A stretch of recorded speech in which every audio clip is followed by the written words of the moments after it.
আমাদের মাঝে ভার্চুয়ালি এইমাত্র সংযুক্ত হয়েছে আমাদের আজকের অনুষ্ঠানে মাননীয় প্রধান অতিথি গণপ্রজাতন্ত্রী বাংলাদেশ সরকারের মাননীয় সড়ক পরিবহন ও সেতু বিষয়ক মন্ত্রী, বাংলাদেশ আওয়ামী লীগের সাধারণ সম্পাদক শেখ রাসেল জাতীয় শিশু কিশোর পরিষদের প্রতিষ্ঠাকালীন সংগঠক এবং আমাদের অন্যতম একজন পৃষ্ঠপোষক বাংলাদেশের ছাত্রলীগের সোনালী অঞ্চল, বাংলাদেশের তরুণদের রাজনীতির অনুপ্রেরণা।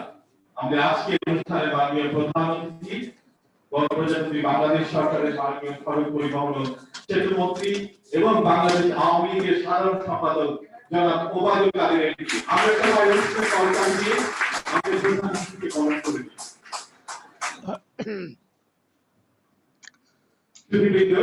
আমরা শুরুতে মাননীয় প্রধান অতিথির প্রতি তার অত্যন্ত ব্যস্ত সময়ের মধ্যেও আজকে মাননীয় প্রধানমন্ত্রী জননেত্রী শেখ হাসিনার শুভ জন্মদিন উপলক্ষে আয়োজিত আজকের অনুষ্ঠানে আমাদের তথ্য প্রযুক্তির মাধ্যমে ভার্চুয়ালি সময় দেওয়ার জন্য অনুষ্ঠানের এই মুহূর্তে প্রধান বিসমিল্লাহির রহমানির রহিম বঙ্গবন্ধু কন্যা দেশরত্ন শেখ হাসিনার ৭৪তম জন্মদিন ৭৩তম জন্মবার্ষিকীতে শেখ রাসেল জাতীয় শিশু কিশোর পরিষদ আয়োজিত আজকের এই আলোচনা সভা ও বই বিতরণ অনুষ্ঠান আয়োজিত হয়েছে। আমি দেখতে পাচ্ছি অনুষ্ঠানে সভাপতি আমার ছাত্রলীগ জীবনের সহকর্মী এবং রাসেল শিশু কিশোর পরিষদের জন্মলগ্ন থেকে প্রতিষ্ঠানের সঙ্গে জড়িত সভাপতি জনাব মোহাম্মদ রকিবুর রহমান, এখানে মাহমুদুজ্জামান চৌধুরী এমপি, তিনিও জড়িত দীর্ঘদিন ধরে। সাংগঠনিক সচিব আমাদের কেএম শহীদুল্লাহ নিরলস পরিশ্রম করে যাচ্ছেন। অতিথি হিসাবে ইতিমধ্যে যাদের বক্তব্য রাখার কথা, আওয়ামী লীগের উপদেষ্টা মন্ডলীর সদস্য জনাব মুজাফফর হোসেন পল্টু, আমাদের নেতা মাননীয় প্রধানমন্ত্রীর বিশেষ সহকারী, আমাদের দপ্তর সম্পাদক ব্যারিস্টার বিপ্লব বড়ুয়া, সাবেক সংসদ সদস্য সিরাজুল ইসলাম মোল্লা, তরফদার রুহুল আমিন, প্রফেসর আবুল হাসেম, ফেডারেল সাংবাদিক ইউনিয়নের মহাসচিব শাবান মাহমুদ সহ উপস্থিত আছেন শেখ রাসেল পরিষদের প্রাণ শিশু কিশোররা। আমি শুরুতে শেখ রাসেলকে অভিনন্দন জানাচ্ছি এবং আন্তরিকভাবে ধন্যবাদ জানাচ্ছি এ কারণে যে এই একটি মাত্র প্রতিষ্ঠান বাংলাদেশে জন্মলগ্ন থেকে এ পর্যন্ত অনেক বাধা বিপত্তির মধ্যেও সাংগঠনিক কার্যক্রম পরিচালনা করেন। তারপরও এই প্রতিষ্ঠানের নামে চাঁদাবাজির কোনো অভিযোগ নেই। এই প্রতিষ্ঠানের কর্মীরা নিরলসভাবে কাজ করে যাচ্ছেন এবং তারা কোনো প্রকার অপকর্মের সঙ্গে জড়িত নেই। সেজন্য আমি ধন্যবাদ জানাচ্ছি নেতৃবৃন্দকে। আপনারা জানেন গত 28 সেপ্টেম্বর ছিল আমাদের জাতীয় জীবনের এক স্মরণীয় দিন। 1947 সালের এই দিনে গোপালগঞ্জ মহকুমার টুঙ্গিপাড়া গ্রামে জন্মগ্রহণ করেছিলেন আমাদের আস্থার সোনালী দিগন্ত, প্রেরণার দীপ্যমান শিখা, আমাদের স্বপ্নময় অর্জনের কাণ্ডারি মাননীয় প্রধানমন্ত্রী দেশরত্ন শেখ হাসিনা। তার ৭৪তম জন্মদিন উপলক্ষে শেখ রাসেল শিশু কিশোর পরিষদের আজকের এই আলোচনা বই বিতরণ একটি ব্যতিক্রমী আয়োজন। আপনারা জানেন, অত্যন্ত কঠিন চ্যালেঞ্জিং পথ পরিক্রমার মধ্য দিয়ে আমাদের প্রিয় নেত্রী পৌঁছেছেন আজকের অবস্থানে। দেশের মানুষের অধিকার প্রতিষ্ঠায় পিতার রেখে যাওয়া স্বপ্ন বাস্তবায়নে তিনি নিজেকে উৎসর্গ করেছেন। এ অনুষ্ঠানে যে সকল শিশু কিশোর উপস্থিত আছো, এসো আমরা একসাথে মাননীয় প্রধানমন্ত্রীকে শুভেচ্ছা জানাই। সবাই সমস্বরে বলি, শুভ জন্মদিন মাননীয় প্রধানমন্ত্রী, শুভ জন্মদিন তোমায়। মধুমতি তীরের মায়া ঘেরা পরিবেশে বেড়ে উঠেন বঙ্গবন্ধু কন্যা শেখ হাসিনা তার সে নীল শৈশবে। তোমাদের মতো বয়সে সেই শৈশব কৈশোরের দিনগুলো ছিল তার স্বপ্ন রঙিন। গ্রামীণ জীবনের সারল্য তার মানস গঠনে কতটা রেখাপাত করেছে, শৈশবের স্মৃতিচারণে তিনি নিজেই তা বলে গেছেন। তিনি লিখেছেন, আশ্বিনের এক সোনালী রোদ্দুর ছড়ানো দুপুরে টুঙ্গিপাড়া গ্রামে আমার জন্ম। আমার শৈশবের স্বপ্নরঙ্গিন দিনগুলো কেটেছে গ্রাম বাংলার নরম পলি মাটিতে, বর্ষায় কাদা পানিতে, শীতের মিষ্টি রোদ্দুরে, ঘাস ফুল আর পাতায় পাতায় শিশিরের ঘ্রাণ নিয়ে, জোনাক জ্বলা অন্ধকারে ঝিঝির ডাক শুনে। সময়ের পরিক্রমায় দেশের মাটির সাথে তৈরি হয় তার সখ্যতা। মা মাটি মানুষের প্রতি জন্ম নেয় অবিচ্ছেদ্য ভালোবাসা। পিতা মুজিবের হাত ধরে যিনি দেশকে চিনেছেন, মানুষকে ভালোবেসেছেন। পিতার পাঠশালায় রাজনীতির পাঠ নিয়েছিলেন ইডেন কলেজের ভিপি শেখ হাসিনা এক সময়। এরপর ঢাকা বিশ্ববিদ্যালয়। সে ধারাবাহিক পথ পরিক্রমায় আজ হয়ে উঠেছেন পিতার আদর্শিক উত্তরাধিকার। স্বজন হারানোর এক সাগর কষ্ট বুকে নিয়ে বাংলা দুঃখী মানুষের মুখে হাসি ফোটানোর কঠিন কাজ তিনি করে যাচ্ছেন। জেল জুলুম নির্যাতন আর বারবার হত্যার ষড়যন্ত্র অতিক্রম করে তার নেতৃত্বে আজ ঘুরে দাঁড়িয়েছে বাংলাদেশ।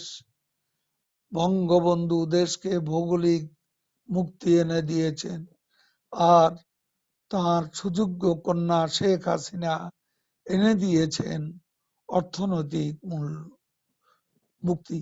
৭৫ পরবর্তী সময়ে এদেশের রাজনীতির সবচেয়ে সফল রাজনীতিকের নাম শেখ হাসিনা।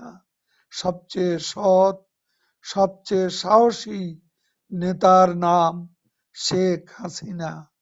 বাংলাদেশে গত ৪৫ বছরে সবচেয়ে সফল দক্ষ প্রশাসকের নাম শেখ হাসিনা। তিনি আছেন বলেই দীর্ঘদিনের অমীমাংসিত সীমান্ত সমস্যার শান্তিপূর্ণ সমাধান হয়েছে। তিনি আছেন বলেই বিনিময় হয়েছে যুগ যুগ ধরে ঝুলে থাকা ছিটমহল সমস্যা। তার হাত ধরে বিক্ষুব্ধ পার্বত্য অঞ্চলে বইছে আজকে শান্তির সুবাতাস। তিনি আছেন বলে আমরা জয় করেছি আরেক বাংলাদেশের সমান সুনীল সমুদ্র সীমা। তিনি আছেন বলে আমাদের স্বপ্নের ডানা আকাশ ছড়িয়ে মহাকাশে পৌঁছেছে বাংলাদেশের স্যাটেলাইট। তিনি আছেন বলেই পারমাণবিক শক্তিধর দেশগুলোর তালিকায় যুক্ত হয়েছে বাংলাদেশ। তার সাহসী দক্ষ নেতৃত্বে তলাবিহীন ঝুড়ির অপবাদ ঘুচিয়ে বাংলাদেশ আজ নোঙ্গর করেছে উন্নয়নশীল দেশের গর্বিত বন্দরে। দেশরত্ন শেখ হাসিনার সাহসী নেতৃত্বের সোনালী ফসল নির্মাণাধীন পদ্মা সেতু, বঙ্গবন্ধু কন্যার নেতৃত্বে সাবমেরিন যুগে প্রবেশ করেছে বাংলাদেশ। বৈশ্বিক সংকট মোকাবিলায় তাঁর দক্ষতা এবং দূরদর্শিতার প্রশংসা করে যাচ্ছে বিশ্ব সম্প্রদায়। রোহিঙ্গাদের আশ্রয় নিয়ে মানবিক নেতৃত্বের এক অনন্য নজির তিনি স্থাপন করেছেন। স্বীকৃতি পেয়েছেন মাদার অফ হিউম্যানিটি। তিনি জেগে আছেন বলেই বাংলাদেশ এখনো নিশ্চিন্তে ঘুমাতে পারে। তিনি সময়ের কষ্টি পাথরে পরীক্ষিত এক দূরদর্শী মানবিক নেতৃত্ব। শেখ হাসিনা একজন রাষ্ট্রনায়ক যিনি পরবর্তী ইলেকশন নিয়ে অতটা ভাবেন না যতটা ভাবেন তোমাদের মতো শিশু কিশোরদের অনাগত ভবিষ্যৎ নিয়ে।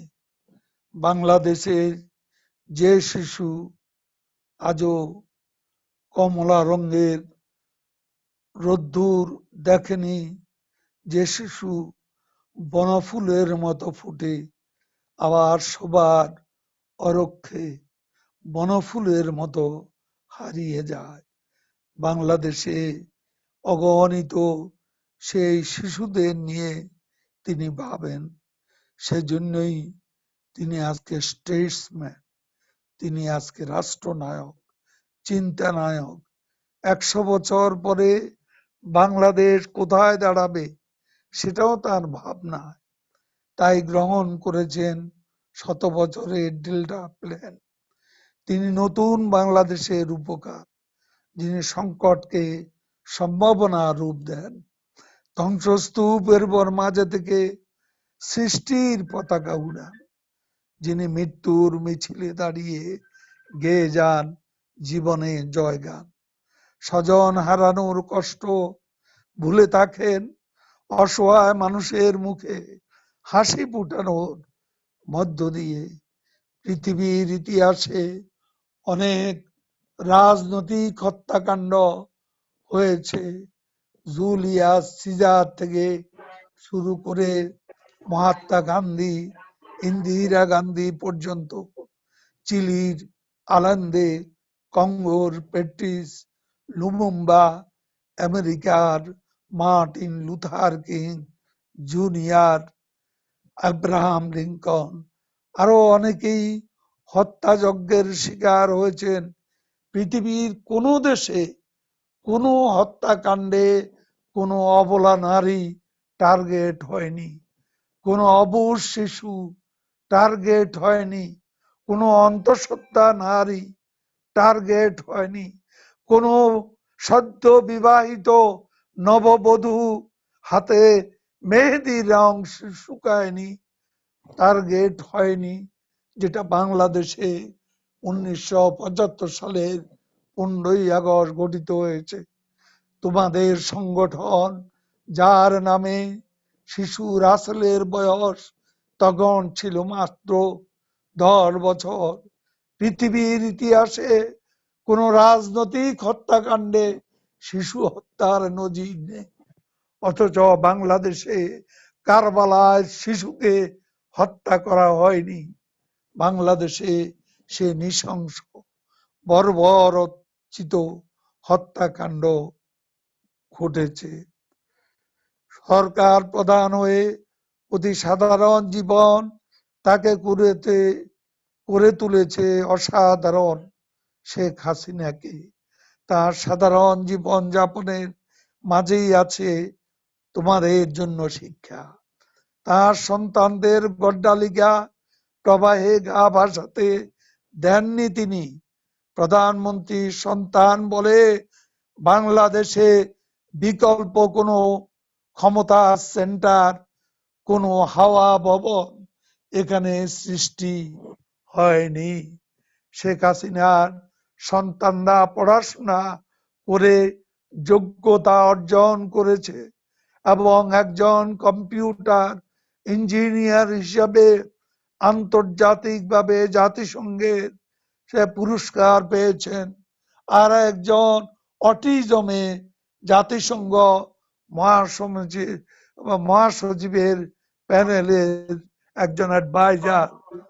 তার কন্যা, তার সন্তানরা এবং বোন শেখ রেহানার সন্তানরা সবাই জীবনে অনেক পরিশ্রম করে তারা বড় হয়েছেন। টাকা পয়সার দিকে কোনো লোভ এই পরিবারের কোনো সন্তানের নেই, কারণ পিতা মাতা সৎ জীবন যাপন করে ছেলে মেয়েদেরকেও সেভাবে গড়ে তুলেছেন যেভাবে বঙ্গবন্ধু সন্তানদের গড়ে তুলেছেন, তেমনি গড়ে তুলেছেন শেখ হাসিনা, শেখ রেহানা তার সন্তানদেরকে শিক্ষায়, লেখাপড়ায় যোগ্যতা অর্জন করিয়ে। আমিও তোমাদের আজকে উপদেশ দেব, বাংলাদেশে সততার কথা শিখতে হলে, সাহসের কথা শিখতে হলে, মেধার কথা শিখতে হলে অন্য কোথাও যেতে হবে না। বঙ্গবন্ধু পরিবার মেধা, সাহস ও সততার প্রতীক। আপনারা জানেন এদেশের রাজনীতিতে দুটি ধারা প্রবহমান। একদিকে ৭১-এর অসাম্প্রদায়িক অবিনাশী চেতনা, অপরদিকে ৪৭-এর সাম্প্রদায়িক চেতনা। একটি চেতনা ধারণ করেন মুক্তিযুদ্ধের সপক্ষের অসাম্প্রদায়িক মানবতাবাদী চেতনায় বিশ্বাসী বাংলার জনগণ। আর একটি চেতনা ৪৭-এর সাম্প্রদায়িক চেতনার ধারক ও বাহক, পৃষ্ঠপোষক। আজকে আমাদের দেশের একটা রাজনৈতিক দল, বিরোধী দল বলে পরিচিত সেই বিএনপি, তারা সাম্প্রদায়িকতাকে তাদের চেতনায় লালন করেন, তাদের চর্চায় লালন করেন, তাদের কর্মে পালন করেন। একটি উন্নয়ন ও সমৃদ্ধি দ্বারা এগিয়ে যাওয়ার স্বপ্ন, অপরদিকে সাম্প্রদায়িকতার ভয় করে দেশকে পিছিয়ে দেওয়ার অপচেষ্টা। একদিকে প্রযুক্তি বিজ্ঞান মনস্ক নতুন প্রজন্ম তৈরির মাধ্যমে ডিজিটাল বাংলাদেশ, অন্যদিকে নেতিবাচকতা, মিথ্যাচার আর পশ্চাৎপদতার সংস্কৃতি। এদেশে তরুণদের মেধা, যোগ্যতা বিশ্বমানের। তারা প্রতিযোগিতা করে নিজেদের অবস্থান করে দিচ্ছে। এ বাস্তবতায় আমি তরুণদের বলবো, তোমাদের বিশ্বমানের ক্যারিয়ার গড়ে তুলতে হবে। শেখ হাসিনা সরকার সে সুযোগ তৈরির প্রয়াস অব্যাহত রেখেছে। শুধু বাংলাদেশ নয়, বিভিন্ন ক্ষেত্রে বিশ্বকে নেতৃত্ব দেওয়ার মানসিক শক্তি ও পরিকল্পনা নিয়ে এগিয়ে যেতে হবে। পৃথিবীর 7টি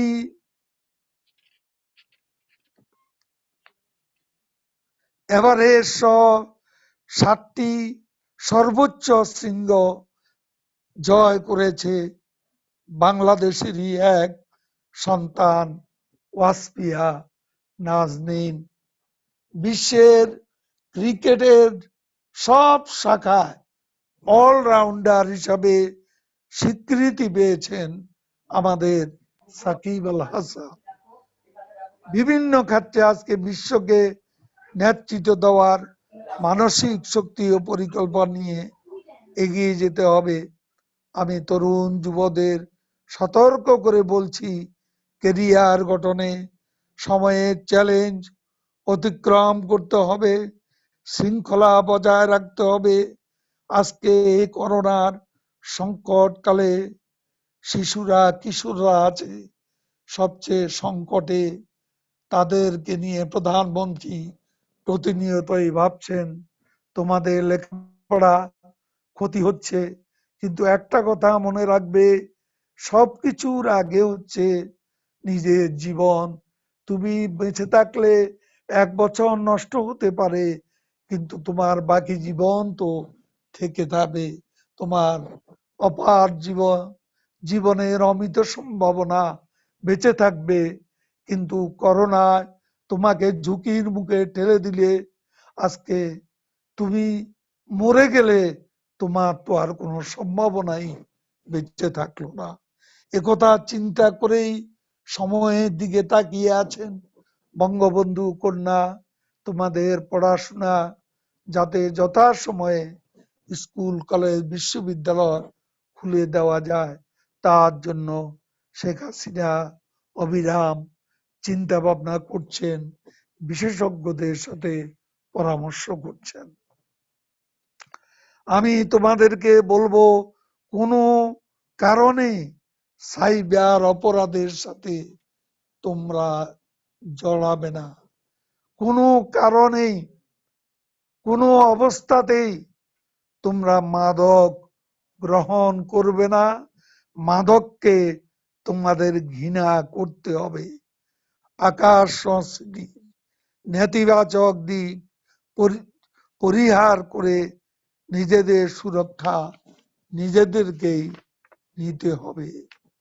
করোনার এ সময়ের দেশব্যাপী শিক্ষা প্রতিষ্ঠান বন্ধ রয়েছে। সরকার এইচএসসি পরীক্ষা সহ অন্যান্য পরীক্ষা বা একাডেমিক কার্যক্রম পরিচালনার বিষয়টি এবং বিকল্প অপশনগুলো নিয়ে ভাবছে। জনস্বাস্থ্য সার্বিক পরিস্থিতি বিবেচনা করে এ বিষয়ে সঠিক সময়ে সঠিক সিদ্ধান্ত নেওয়া হবে। আমি শিক্ষার্থী ও অভিভাবকরাও আছেন এখানে, সবাইকে ধৈর্য ধারণের অনুরোধ করছি। করোনা মহামারী বিশ্বজুড়ে সংকট সৃষ্টি করেছে। সমৃদ্ধ দেশগুলোতেও পরিস্থিতি মোকাবিলায় হিমশিম খেতে হচ্ছে। আমাদের প্রতিবেশী দেশ ভারত আজ সংক্রমণে আজকে 85,000 থেকে 1 লক্ষের কাছাকাছি পৌঁছে গেছে। বাংলাদেশ সীমিত সুযোগ নিয়ে সর্বোচ্চ প্রয়াস চালিয়ে যাচ্ছে। সংকট মোকাবিলায় শেখ হাসিনা সরকারের উদ্যোগ দেশে বিদেশে প্রশংসিত হলেও একটি দল অবিরাম সমালোচনা করে যাচ্ছে এবং সমালোচনার তীরে সরকারকে বিদ্ধ করতে চাইছে। স্রষ্টার অপার কৃপা, সরকারের অবিরাম প্রচেষ্টা সংক্রমণ কিন্তু বাংলাদেশে শেখ হাসিনা অনেক নিয়ন্ত্রণে রেখেছেন। যদিও আমরা একটা মৃত্যুও চাই না, এ নিয়ে আত্মতুষ্টিতেও ভোগার কোনো সুযোগ নেই। সম্ভাব্য দ্বিতীয় তরঙ্গ আঘাত করেছে ইউরোপকে। সারা বিশ্বে দ্বিতীয় তরঙ্গের আশঙ্কা তৈরি হয়েছে। বিএনপিও এ সময় দেশে চরম দুঃসময় দেখতে পাচ্ছে। তারা বলেছিল মানুষ বিনা চিকিৎসায় রাস্তায় মরে পড়ে থাকবে, সেরকম পরিস্থিতি কিন্তু আল্লাহর রহমতে এখনো আসেনি। এই জন্য তাদের কষ্ট হচ্ছে। তারা সম্ভবত আজকে নিজেদের সামনে কোনো রাজনৈতিক ইস্যু নেই, তারা বিভিন্ন সময় বিভিন্ন বিক্ষিপ্ত ঘটনা এবং এই করোনা সংকট থেকে তারা রাজনীতির ইস্যু খুঁজে নিতে চাইছে। এই সংকটে সারা দুনিয়া কেউই রাজনীতি করছে না, অথচ বাংলাদেশের একটি দল সুপরিকল্পিতভাবে করোনা থেকে রাজনৈতিক ইস্যু খুঁজে নেয়ার প্রাণান্ত চেষ্টা অব্যাহত রেখেছে। জীবন জীবিকার সমন্বয় করে অর্থনীতি আবার সচল হতে শুরু করেছে। রপ্তানি, প্রবাসী আয়, রিজার্ভ সহ অন্যান্য আর্থসামাজিক সূচকগুলো বাংলাদেশে শেখ হাসিনার নেতৃত্বে ইতিবাচক ধারায় ফিরতে শুরু করেছে। অর্জিত হয়েছে ঈর্ষণীয় সমৃদ্ধি। এসব অর্জন বিএনপি দেখে না, তাদের দোসররা দেখতে পায় না। তবে যেভাবে তারা জনবিচ্ছিন্ন হচ্ছে, বিভিন্ন নির্বাচন উপনির্বাচনে তাদের ভরাডুবি হচ্ছে এবং জনগণ প্রত্যাখ্যান করছে, তা তাদের জন্য চরম দুঃসময় বটে। দেশ দুঃসময় পার করছে না, দুঃসময় পার করছে বিএনপি রাজনীতি। পরিশেষে আমি বঙ্গবন্ধুর সুযোগ্য কন্যা মাননীয় প্রধানমন্ত্রী দেশরত্ন শেখ হাসিনার নেতৃত্বে বাংলাদেশে যে এগিয়ে চলা তা অব্যাহত রাখতে সকলকে ঐক্যবদ্ধ হয়ে কাজ করার আহ্বান জানাচ্ছি। আমি শিশু কিশোরদের আবারও বলবো, প্রথমে পড়াশোনা, তারপর অন্য কিছু। তোমরা এখন জীবনকে গঠন করো। তোমরা এই আগামী দিনের আমাদের ভবিষ্যৎ। তোমরা এই আগামী দিনের নেতা হবে এবং সুনাগরিক হওয়ার যোগ্যতা তোমাদের এখনই অর্জন করতে হবে। শেখ রাসেল জাতীয় শিশু কিশোর পরিষদের সদস্যরা সমৃদ্ধ বাংলাদেশ নির্মাণের এই অগ্রযাত্রা নিজেদের সম্পৃক্ত করবে, পাশাপাশি নিজেদের জীবন গঠনেও থাকবে সচেষ্ট।